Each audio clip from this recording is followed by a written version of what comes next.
I've been on YouTube for about 2 years helping people to become programmers through this YouTube channel. I also work with clients one-on-one, and I have a very unique perspective in seeing so many different people from so many different backgrounds who are trying to get into programming, and maybe they're teaching themselves. And what I've noticed is that for some people, getting into programming is a straightforward process. They have to spend a lot of time and effort, and it's challenging to learn all the things they need to learn, but for them, they sort of get a lot of the explanations I have on this channel, for example, about how to become a programmer.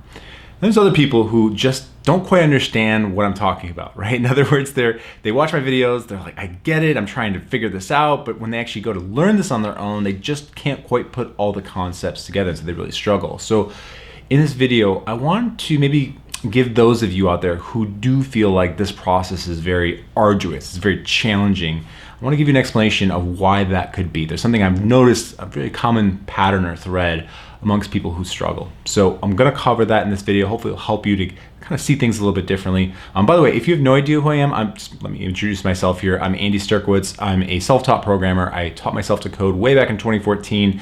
I got my first job in 2015, and I created this channel here to help people do the same thing. So people who want to teach themselves the code, who want to learn how to get in a new field into programming and do something that they love, well, this channel's all about that. I cover a lot of high level stuff. So if you're interested in that, highly recommend to hit the subscribe button. Also make sure to hit the bell icon so you get notifications anytime I put out a new video. So let me start off by sharing an observation about human nature or society or the world or whatever you want to call it. I've noticed that human beings, we crave certainty, meaning that we want to know exactly what we need to do in all situations to be considered successful.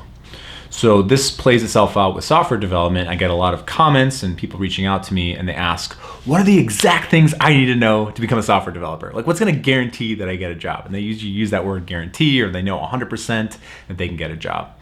And as lovely as it would be to live in a world where there was just like 10 things that you could do to be a software developer, or 10 concepts you need to master, there just isn't. It just doesn't work like that. That's just not reality. There are so many different factors involved on why one person gets a job as a software developer and another doesn't. Like, one person gets hired, another person gets rejected at a company. And so what I really want to recommend to you who's watching this, who maybe you like struggle with this, maybe you like crave so badly to have all this certainty, is to think differently and really get yourself comfortable with uncertainty.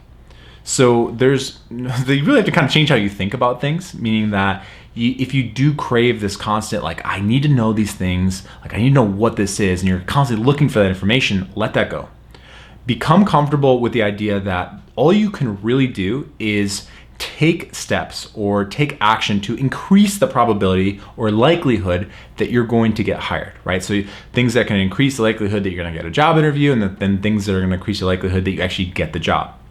So things I covered on this channel to increase the likelihood that you're going to get a job interview. You can make a portfolio, right? So you can make projects in your portfolio. Each project, you could argue, raises the likelihood that you're going to get a job interview in the first place. There are other things you can do, like have a really nice personal website that could be also help you to attract people to interview you, for example.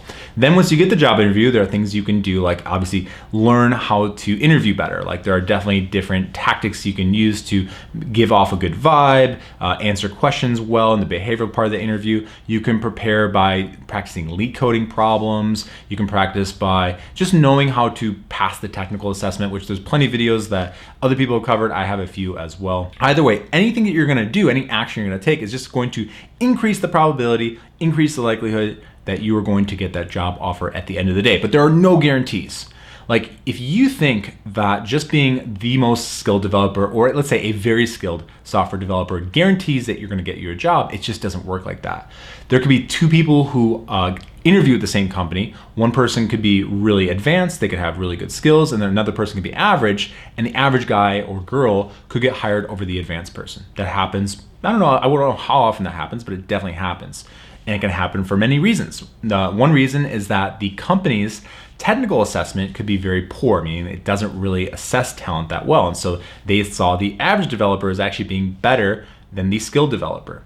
There's so much money wasted on assessment these days. I know my last company spent like $50,000 on recruitment fees and ended up hiring and firing like 2 different people. This is not terribly uncommon. Another reason why an average developer may get hired over that same role as an advanced developer is because companies look for more than just pure talent, pure skill as a software developer. Developing most complex applications now is a team effort, meaning there's project managers, there's business analysts, there's obviously software developers, there's QA people, that's just to name a few, and everyone works together in synergy to create a really cool product. And so the software developer that you bring on has to work well with other software developers. They're going to be talking to business analysts, they're going to be working with project managers.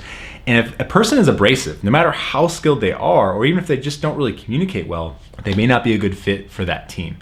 So there's so many different reasons, there's so many different variables from where you live, what the job market is, like how you interview. I've heard of people being rude to interviewers and they didn't even know it, and they don't get the job that way. So again, there's just so many different factors in this.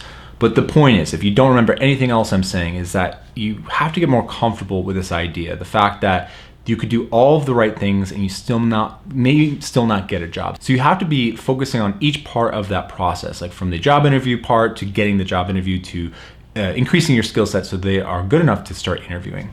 And if you do that, if you get more comfortable with ambiguity or uncertainty, the better off you are. By the way, if you want to become an entrepreneur someday, if you want to become a CEO, if you want to become a rock star developer, whatever that means, you're going to have to deal with uncertainty. So you want to start now with getting rid of that belief that like, I just need to know those 10 things to be a successful business person or a software developer. Like Steve Jobs and Bill Gates didn't have a manual when they started Apple and Microsoft respectively. They just started their companies. Maybe they had read a business book or two, maybe they had some mentors, but they were ultimately the ones who had to make the decisions along the way when things went wrong, when there were big decisions to be made, when they go one way or the other. Like they were learning as they went, and they didn't have a manual, but they figured it out. They created their own mental models and they were able to figure things out. So if you want to be successful, dealing with uncertainty is a must. But we live in a world where we all crave it. We feel like there just should be, everything should be spelled out so we don't have to, have any failure or anything like that. So I hope that you've enjoyed this video. Please leave a like and let me know what you think of the content. Today was a little bit different than how I usually approach it, but definitely let me know your thoughts. Other than that, guys, if you want to get more content from me, I have a free Facebook group that you can join. I will leave a link in the description below. It's just a group where I give a little bit different content than I have here on YouTube, so I definitely would recommend joining that. Other than that, that's all I have for today. Thank you so much for watching, and as always, peace out.